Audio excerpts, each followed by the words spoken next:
Evening. I'm Michelle Gullion, Director of Collections and Research at the National First Ladies Library. So much for being with us tonight. We're so excited to be here. On behalf of the National First Ladies Library and the National Park Service, Allison Kaplan, the Education Director, and myself, Jenny Cross, from the National Park Service. You probably saw coming in. Thank you here. We want to make sure that if you are joining us online, we welcome you too, and we're thrilled to be working once again with Presbyterian Church. Thank you out to Jenny George and Brian Oler, who are here tonight running the things here at this beautiful sanctuary. One more thing that I want you to do, be sure and silence any devices that you have while the beautiful music's playing. And there will be a brief intermission, and if you go to your left, there's restroom here. Go in the back and go down the stairs, and there's restrooms right down there. Is there anything else I need to be sure and say? Oh, I want to also thank you all, and I want to be sure and introduce our wonderful people who are here tonight. Elizabeth Avery, Anne Marie Wilcox Dame, I hope I'm saying that right, Leanna and Leanna Kirchoff. We want to welcome them with a warm welcome, and thank you so much for being here. Enjoy the evening.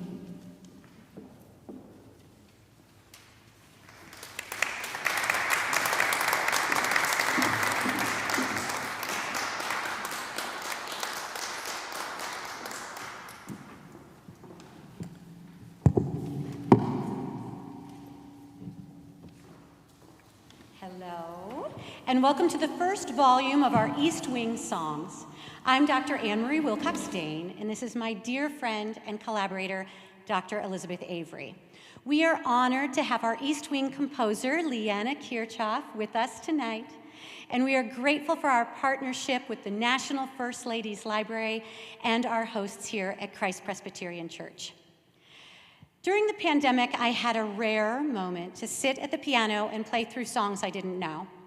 One day, I sat down to play through Jake Hagee's iconic Legacies, First Ladies at the Smithsonian.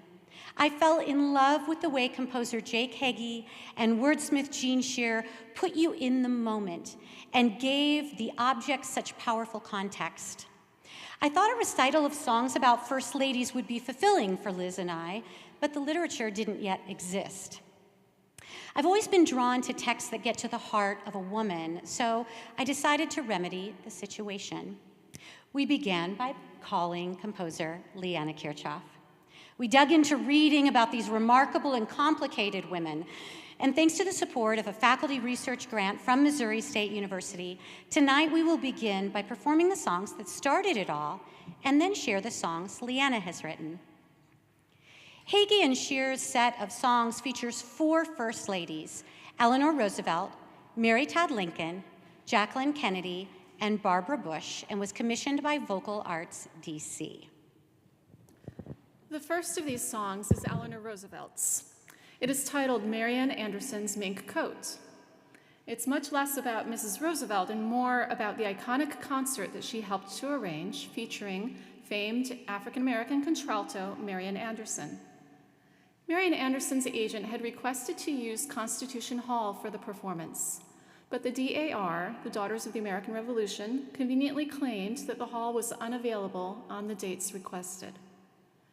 Eleanor Roosevelt resigned over the incident of blatant racism, saying, "I am afraid that I have never been a very useful member of the Daughters of the American Revolution, so I know it will make very little difference to you whether I resign or whether I continue to be a member of your organization.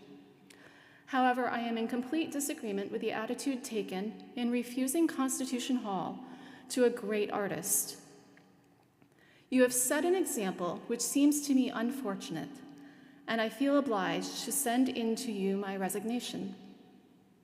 You had an opportunity to lead in an enlightened way, and it seems to me that your organization has failed. I realize that many people will not agree with me, but feeling as I do, this seems to me the only proper procedure to follow.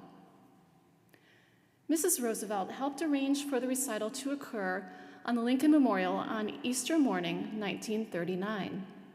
For her part, Marian Anderson commented, "I'm not surprised at Mrs. Roosevelt's action because she seems to me to be one who really comprehends the true meaning of democracy.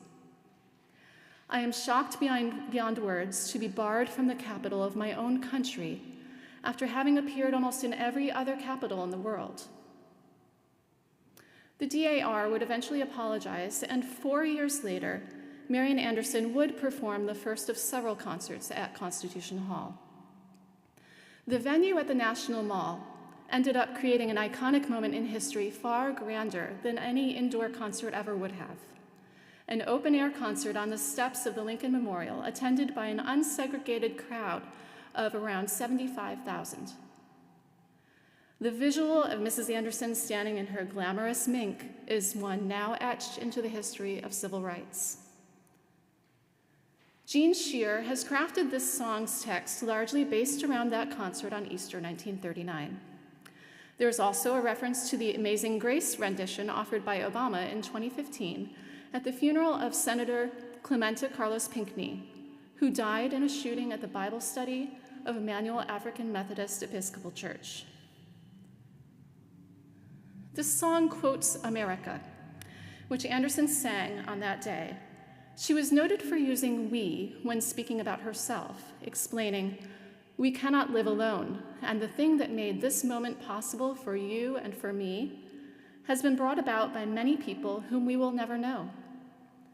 Her change of lyric from "I" to "we" in America evokes a sense of community and shared responsibility. While Heggie and Shear have maintained of the "I sing," we've taken the opportunity to honor Marian by singing of the "we sing." This text is intended to be a reflection of Eleanor's beliefs. It is as though she has been watching the progression of the civil rights movement from Marian Anderson's steps to the present day.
song focuses on the loss of her son, Willie, in 1862 at age 12, and that of her husband 3 years later. Indeed, she experienced much loss, with 3 of her 4 sons dying: Willie, Eddie at the age of 3, and their youngest son, Thomas.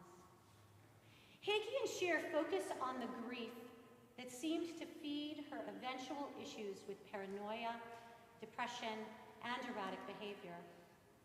Her surviving son, Robert, had her committed in 1875, declaring that she was irresponsible with money and erratic in behavior. Here she is pictured in a photo, the one on the left, this was taken by infamous spirit photographer William H. Mumler in 1870. In it, the fraudster created a ghostly image of the president, and it was just one of the things that caused her son's concern for her mental state. In 1875, after Robert had her committed, she wrote of her son, quote, "It does not appear that God is good to have placed me here. I endeavor to read my Bible and offer up my petitions 3 times a day, but my afflicted heart fails me and my voice often falters in prayer. I have worshipped my son and no unpleasant word ever passed between us, yet I cannot understand why I have been brought out here." She only remained there for 3 months before she arranged to be declared sane and was released to live with her sister and ultimately exiled herself to Europe. Lincoln acquired his iconic hat from J.Y. Davis, a Washington hat maker. Lincoln had the black silk mourning band added in remembrance of his son, Willie.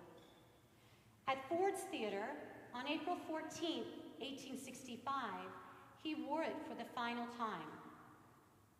After his death, Mary Todd Lincoln gave her permission for the hat to be kept at the patent office. It was hidden away so as not to be a trigger to an already anxious country, and not displayed again until 1893 at an exhibit by the Lincoln Memorial Association.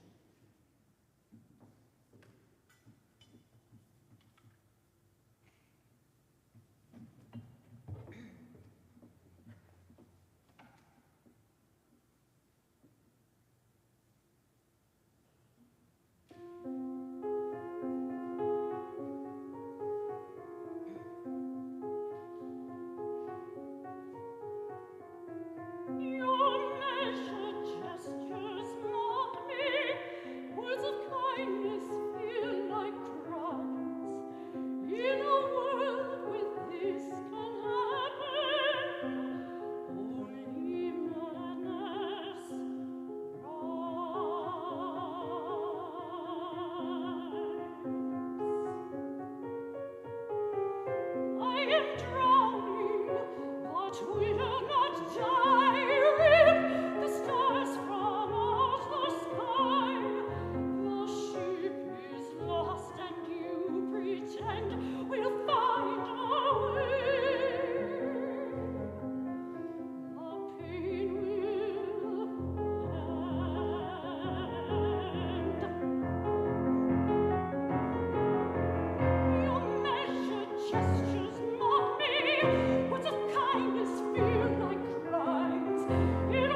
In 1963, Jacqueline and John F. Kennedy planned to send the first White House Christmas card with a religious image. The photo on the card was of an 18th century Neapolitan creche that had been on display in the East Room. The Hallmark card said simply, "With our wishes for a blessed Christmas and a Happy New Year." And 30 of these cards were signed by the president. They were never mailed. The scene, as described by Gene Shear, is his own creation as he imagined the conversation to be, based on interviews. Mrs. Kennedy had told interviewer William Manchester that Jack said, "There are going to be all these rich Republican women at that lunch wearing mink coats and diamond bracelets, and you've got to look as marvelous as any of them. Be simple, show these Texans what good taste really is." He then helped pick out the famous pink Chanel suit. After the assassination, she was given a change of clothes, but she told Life magazine later that she thought to herself, "Why did I wash the blood off my face? I should have left it there. Let them see what they've done." She refused to change from the suit.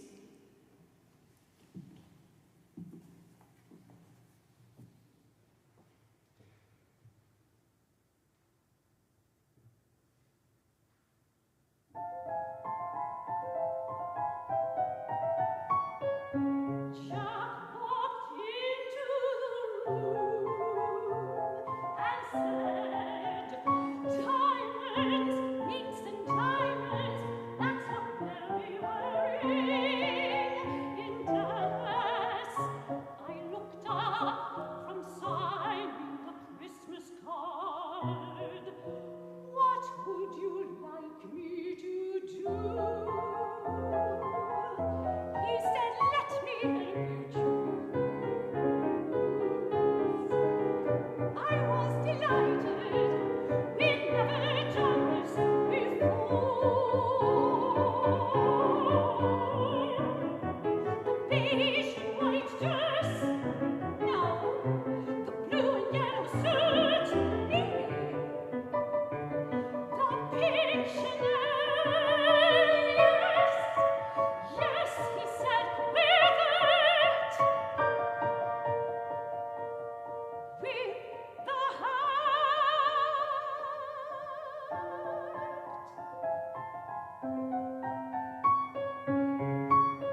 focused on her mission to improve literacy. She was the first to appear on Sesame Street, and since that time, all First Ladies except Melania Trump have paired up with the Muppets. On her actual appearance, Mrs. Bush read Peter's Chair by award-winning author Ezra Jack Keats. Keats's mission was to write books that every child could see themselves in. We are all familiar with A Very Snowy Day. But in Peter's Chair, Peter is jealous of a new baby sister. However, for this song, Shear opted to invent a story about another Pete that is a letter, a line, a piano, and then a dinosaur on an adventure. He has stated that he believed this whimsical story was in keeping with the imaginative nature of reading. After performing iconic legacies, we'll take a brief intermission and return with the world premiere of East Wing Songs Volume 1.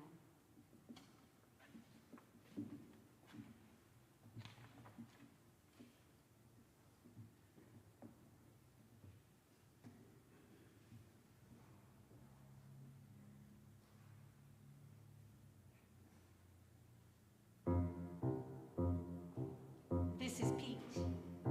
He looks like a piano, but wait.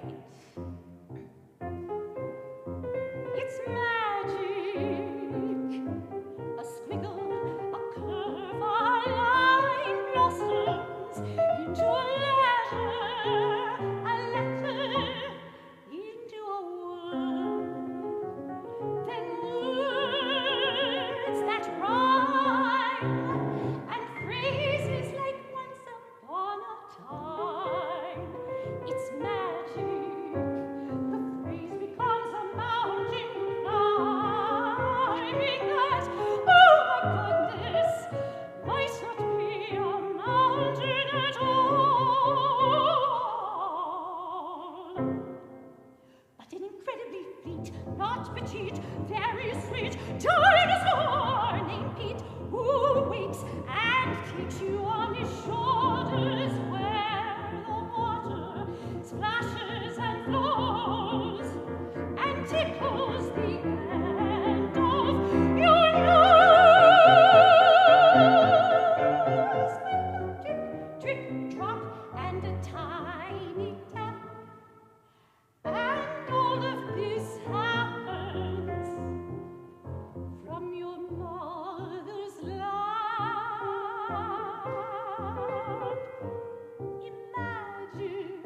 Leanna Kirchoff. Martha Washington was our First Lady from 1789 to 1797. Our image of her was always of the mob-capped grandmotherly woman knitting socks for soldiers. The letter selected for our song shows not only the unique experience she had as the first of the First Ladies, but also illuminates a friendship with Mercy Otis Warren. Warren was a poet and political playwright. She was also that rarest of things of her time, a woman who was an intellectual in the public sphere. She not only corresponded with Martha Washington, but she had a long-standing correspondence with John Adams, where she was adamant about sharing her views on the creation of the new republic. Her plays were unapologetically negative commentaries on British rule, and her book documenting the American Revolution was among the first nonfiction books published by a woman. Plays included titles such as The Defeat, The Blockheads, and The Motley Assembly. Martha and Mercy were friends, but certainly didn't agree on everything. Mrs. Warren was opposed to slavery for the new country, but Martha was a product of her Virginia upbringing and had slaves, inheriting about 85 from her portion of the Custis estate. She was the owner of Oni Judge, who was recently become well known for her escape from the Washingtons in 1796, while they were living in Philadelphia during the presidency. She escaped to New Hampshire and lived the rest of her life as a fugitive slave, undisturbed by the president, although he did know her location. Mrs. Washington didn't release her slaves until her death in 1802. In an atmosphere of trying to avoid the resemblance of royalty, Martha was an ideal First Lady. She reportedly even appeared to guests in a simple apron. She had weekly receptions open to anyone as long as you were dressed decently.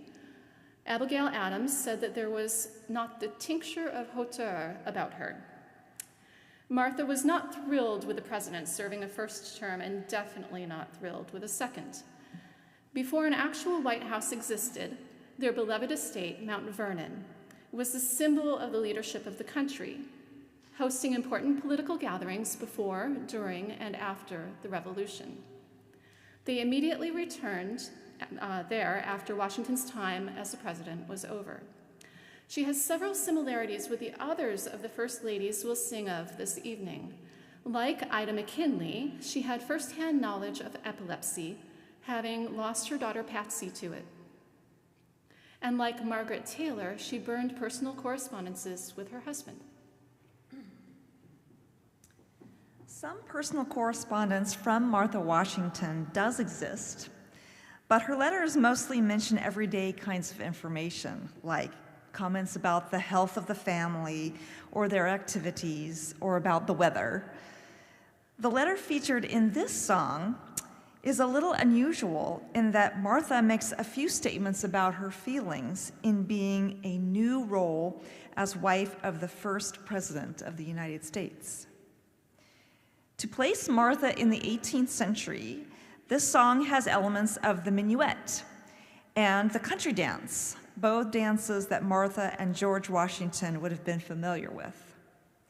Also, I've included an adaptation of Hail Columbia.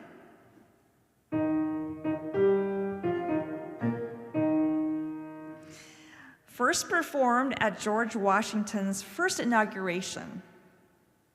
Hail Columbia essentially served as our national anthem until being replaced by the Star-Spangled Banner after World War II.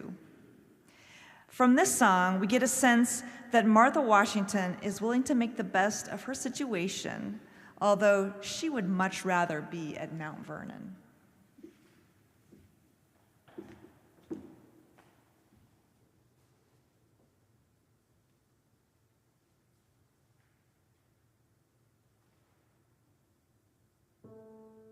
New York, December the 26th, 1789. My dear madam, your very friendly letter of the 27th of last month has afforded me much more satisfaction than all the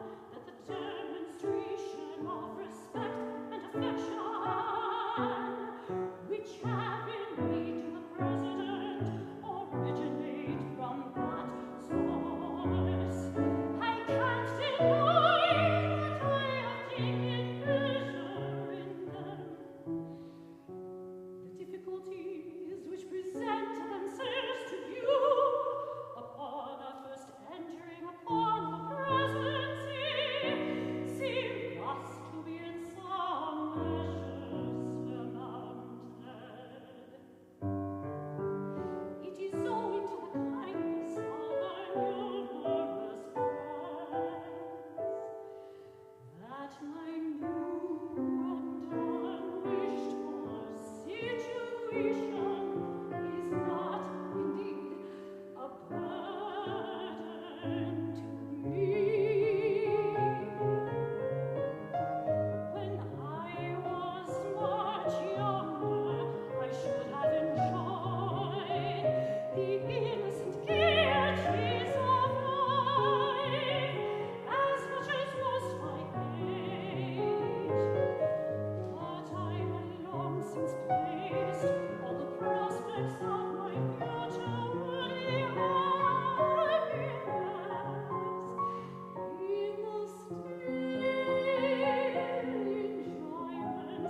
Leanna and I found ourselves initially fascinated with Mrs. Taylor, who was the First Lady beginning in 1849. Instantly fascinated. Almost nothing is written about her, and that was largely by her design. There is no photo. The one you see on the screen is an artistic rendering based on descriptions of relatives. Zachary Taylor was a military man with no ambitions for the White House. Zachary accepted the nomination against the wishes of his wife. She had traveled with him extensively on military campaigns for 40 years and was looking forward to a quiet life with her husband. She reportedly said to a man who didn't know her, "I wouldn't vote for Taylor because I personally know his wife doesn't want him to run for president." But he became the Whig candidate and won the presidency. She was not a fancy woman, but was from a wealthy slave-owning family. She wasn't comfortable with gossip and parties and asked her daughter, Betty Bliss, to do much of the hosting. The presidency was unfortunately brief, ending when he contracted an intestinal disease, likely from eating cherries and milk on a hot July 4th. At that time, the treatments could sometimes be as deadly as the disease.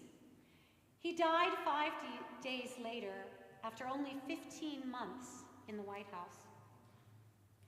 A witness to the scene said that, quote, "The tearing of Mrs. Taylor away from the body nearly killed me.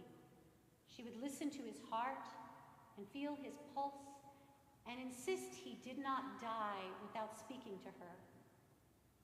She was unable to attend the funeral and was by all accounts completely bereft." Since no correspondence exists, we took these basic facts of her life and a few quotes available to us, the obituaries of the President and Mrs. Taylor, and combined them with texts taken from the version of the Book of Common Prayer that was used during her lifetime. She was a devout woman who regularly attended St. John's Episcopal Church while in Washington. Within the text of her obituary, Mrs. Taylor is called a relict of the late president. This word has two definitions. The second is the intended, a widow pertaining to something that has survived. However, I think the first definition seems to have a poetic relationship to the life of Mrs. Taylor. An organism or species of an earlier time, surviving in an environment that has undergone considerable change. Although there are no primary source materials, I wanted Margaret's song to be from her point of view, giving her an opportunity to tell about her life from her perspective.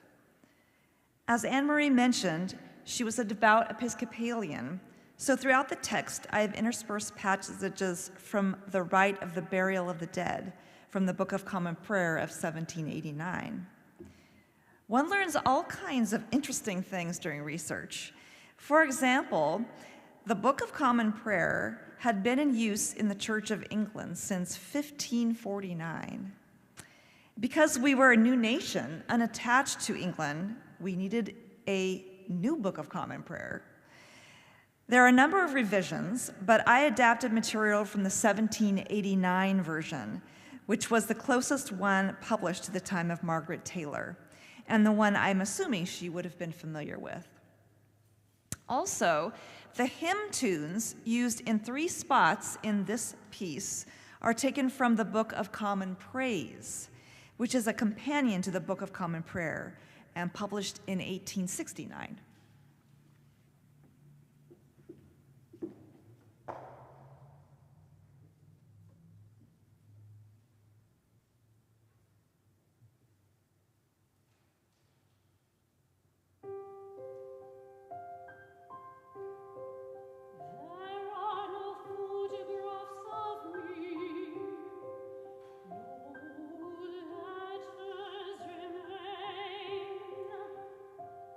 My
It was certainly short in his life.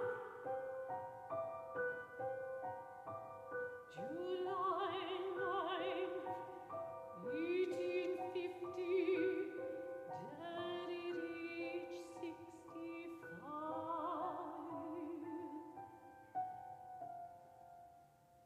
The evening of his funeral, I leave the White House. My calling is not to public life, but to quiet, steadfast presence, service, only felicity.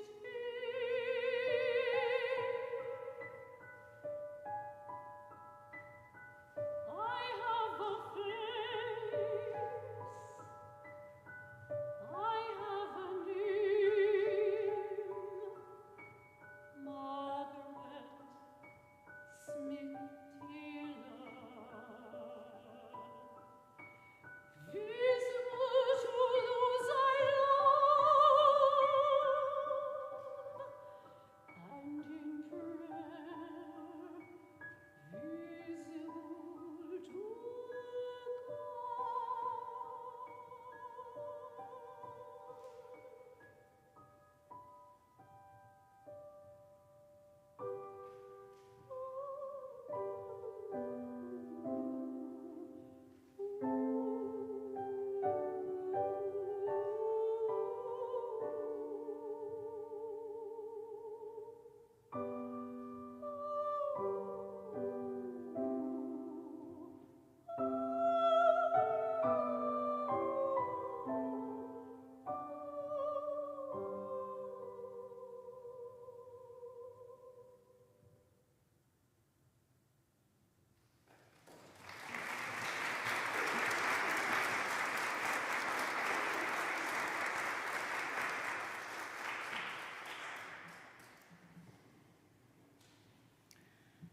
Frances Folsom Cleveland was First Lady from 1886 to 1889, and again from 1893 to 1897. With Mrs. Cleveland, there was such a great wealth of resources that it was difficult to decide on one topic for her song. As she was the youngest First Lady, the nation was fascinated with her beauty, intelligence, and their White House wedding, later her young children. Wherever she went, people flocked to see what she was wearing and what she was doing. Her image was extensively used to sell everything from pipes to liver medication.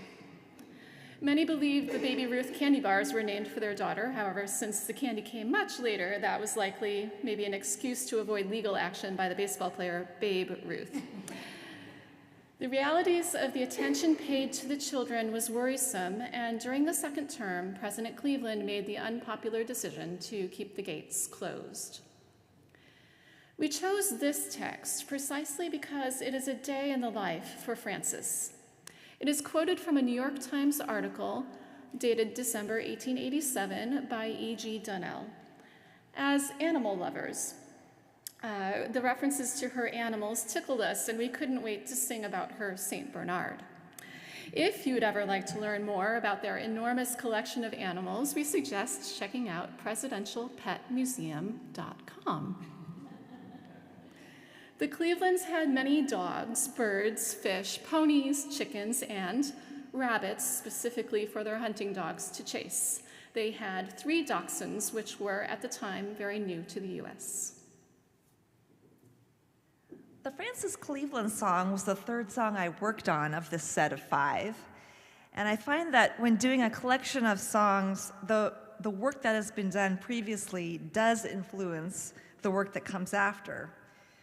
At this point, I had already wrote a more period-style piece for Martha Washington and a somber church music-infused piece for Margaret Taylor that we just heard. I wanted Frances's music to feel youthful, as she was only 21 when she married Grover, and the previous slide had her pictured in her wedding dress. I also wanted to evoke a sense of Frances's elegance and her friendliness. Just before marrying Grover Cleveland, Frances and her mother had been on a long trip to Europe. And while there, she purchased her trousseau in France, which was a good idea since Frances would very soon be in the public eye. So this piece has what I feel is a French-like kind of style, accomplished with music filled with major and minor seventh chords, for those of you who might care about knowing about the chord structures.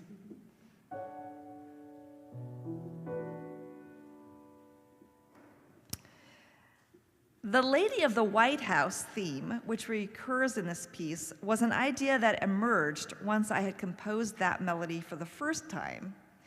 And then I realized I could use it as a refrain in the piece to anchor the many sections as we hear about a day in the life of Frances Cleveland.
Curiosity draws crowds to see her. When she goes shopping, she passes from the carriage to the shop door between two lines of scrutinizing eyes. For the freedom of the thing, she walks with one of her visiting friends and a great brown and white Saint Bernard called Kay. She gives a little time each day to her other pets.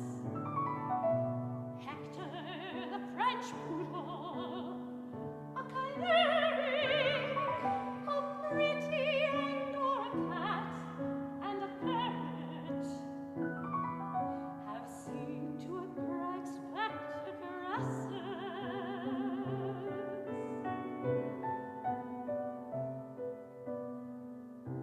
The after-dinner hours are usually quiet and restful, and occasionally a little tobacco smoke from the president's cigar hangs in the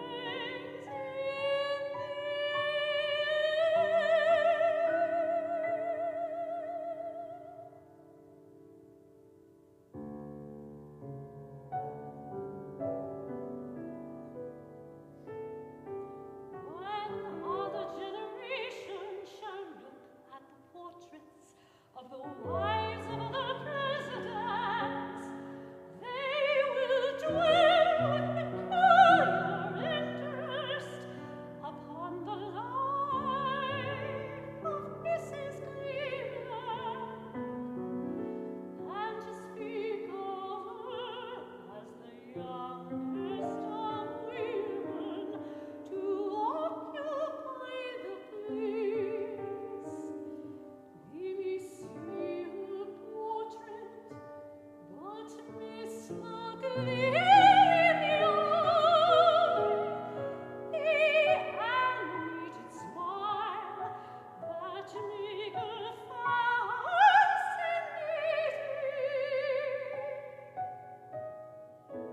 and which no camera or brush can faithfully transmit.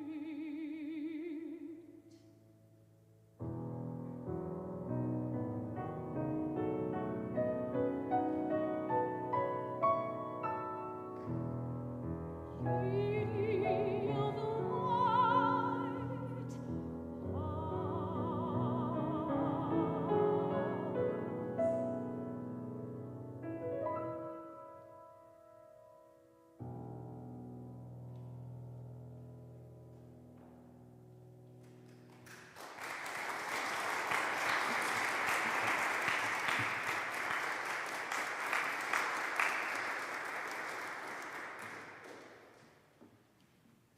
Ida Saxton McKinley was First Lady from 1897 to 1901. The Saxton McKinley home here in Canton is a major reason that the National First Ladies Library and Historic Site exists, and the reason we have chosen this location for the world premiere of the songs. For Mrs. McKinley, we again had an abundance of stories we could tell. As we read press reports, it seemed like the focus on her physical limitations and frequent references to her as an invalid didn't tell the full story about this complicated woman. We worked to combine portions of her legacy, including her healthy young adulthood, her dependence on her husband, and her vocation and talent for knitting. Well-educated and from a prominent Canton, Ohio family, Ida enjoyed an energetic childhood and early adulthood. She was trusted by her father to fulfill roles at his bank that would have normally been a male domain. Her head for figures and quick wit and charm not only made her a trusted employee at the bank, but was a draw to the young male customers. Records of her tour with her sister across Europe showed that she was a woman of adventure, varied interests, and athleticism. During the trip, she hiked up to 10 miles in a day, and each day was filled with long distances and culturally important sites. The ailments that became her defining traits came on in quick succession after the birth of their daughter Katie in 1871. The difficult birth brought on seizures. While pregnant with her second child, Ida McKinley's mother died of cancer. Ida then fell, getting out of the carriage at the burial service, and it is believed to have caused neurological damage to her left leg. Baby Ida only lived 4 months, and Mrs. McKinley's heart was broken.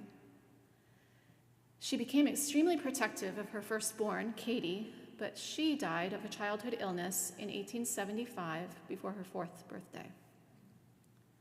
These consecutive tragedies and the sudden appearance of her physical ailments altered her in significant ways. Ida, not surprisingly, suffered from depression and put her husband completely in charge of her medical treatments. The outward showing of support and care was a brilliant and necessary political strategy, but the mutual devotion between Ida and William, the Major McKinley, was completely sincere. The Major dosed her with enough bromide salts to keep her from having public seizures. Unfortunately, by doing so, he unwittingly caused her to develop bromism, which damages nerves and causes symptoms such as paranoia, weakness, slurred speech, and agitation. During her time in the White House, she considered her job to be knitting and over the years donated at least 3,000 slippers. She also brought ragtime to the White House. She was the first lady to publicly support suffrage and was known for her love of flowers. There were many leaders assassinated during Ida's lifetime, so her paranoia about the safety of the president had a basis in very real threat. Between the years of 1894 and 1898 alone, the Korean Empress, the French president, the Persian king, Guatemala's president, and the Empress of Austria were all assassinated. Most plots against President McKinley were concealed from him by his staff, and consequently, he often pushed back against the security that was assigned to him, believing them, quote, to be a pretension of monarchy, a waste of public funds, and an impediment to the people. Everyone worried that the assassination and eventual death of President McKinley in Buffalo, New York on September 6, 1901, would be the death of Ida. Those around the couple worked hard to protect her from the stress. She successfully fought to see him before he died, but his advisors were able to keep her from the public ceremonies after his death. For a time, she traveled to the tomb every day, but as she regained her independence, she regained her strength and had quite a full life after his death. It is also notable that she arranged for the African-American waiter Ben Parker, who tried to stop the assassination, to have a lifetime job at the White House and a home in Washington. The text for Ida's song features many of her own words and hones in on some of the idiosyncrasies that make her an interesting person. For example, Ida spent a lot of time knitting slippers that she would give away to charity and to various people that she met. One of her biographers commented that you could know what Ida thought about you by the color of slippers you received from her. It was not a good sign if you received yellow slippers, because Ida hated the color yellow. I think these were actually crocheted slippers, which uses a single metal hook rather than knit slippers, which requires 2 needles. For those of you who knit or crochet, I'm sure the difference is very important. At the opening of Ida's piece, you can hear the continuous movement of the knitting needles, or the crochet hook, with the repeated Fs that are the backdrop to this entire song. Creating these slippers was one of the ways Ida felt a sense of accomplishment, in spite of limited mobility and energy. She said, quote, "This occupation is one of my greatest pleasures. It has relieved many hours."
This picture of a major I keep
The partnership of Jimmy and Rosalynn Carter is remarkable and long-standing.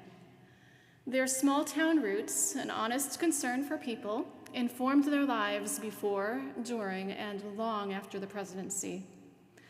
During their single term, Rosalynn advocated for more female minorities in positions of importance.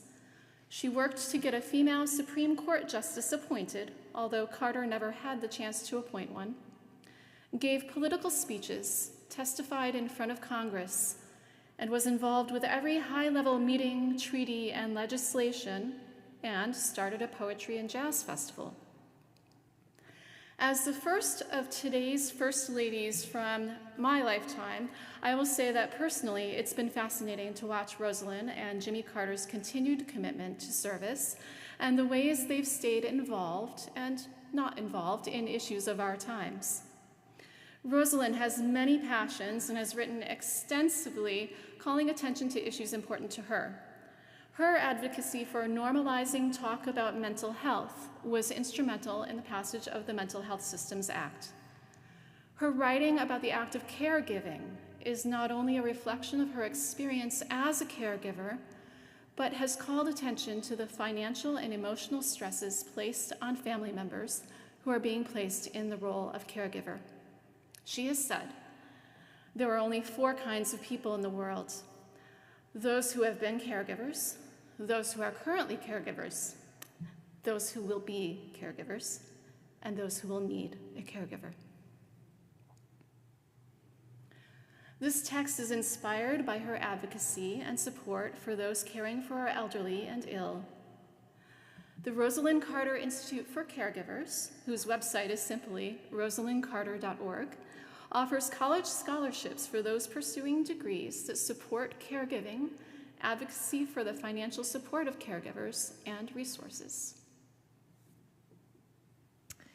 After reading many of Rosalynn Carter's speeches, her autobiography titled First Lady of Plains, and listening to many interviews, there were so many directions we could have gone in to celebrate her very long and accomplished life. I hope to capture in Rosalynn's song the beauty of her Georgian spoken voice and the eloquence and succinctness of her manner of speaking, her joyful and caring heart, and also her wonderful sense of humor. This song fleshes out Carter's idea about the 4 kinds of people in the world mentioned just a bit ago, that essentially we all are likely caregivers at some point in our lives. And this song reminds us to celebrate these humble acts of care and to be grateful for all of those who care for us in so many ways. Rosalynn's song is slow-paced, like a hot afternoon in Plains, Georgia. References to the Bible and to prayer are woven into the text, both important aspects of her life. And the music comes in an easygoing and simple manner, what I see as hallmarks of her style. I did not plan this, but I happened to finish Rosalynn Carter's song on her 95th birthday on August 18th of this year. We will conclude tonight's program with Leanna's song for Rosalynn Carter, Caregivers. Thank you so much for joining us this evening, and we hope that you feel, as we do, more connected to these remarkable women. Our next volume of songs will be premiered in March of 2023, and were composed by Linda Lister. They will feature songs for Louisa Adams, Edith and Ellen Wilson, Lady Bird Johnson, Hillary Clinton, and Michelle Obama.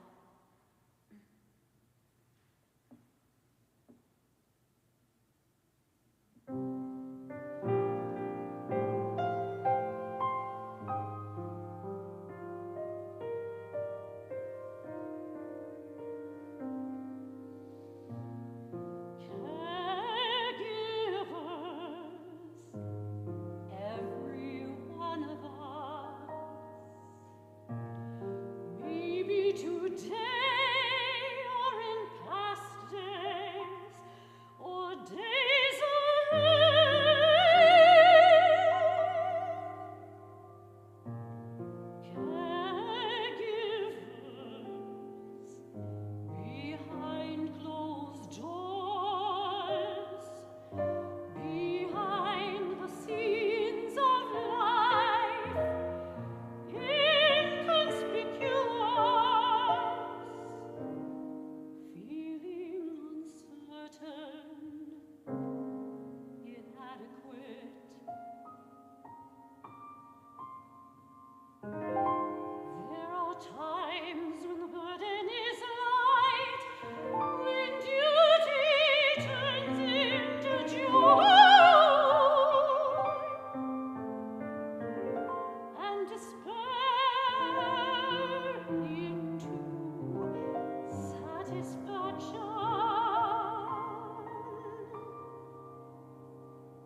you.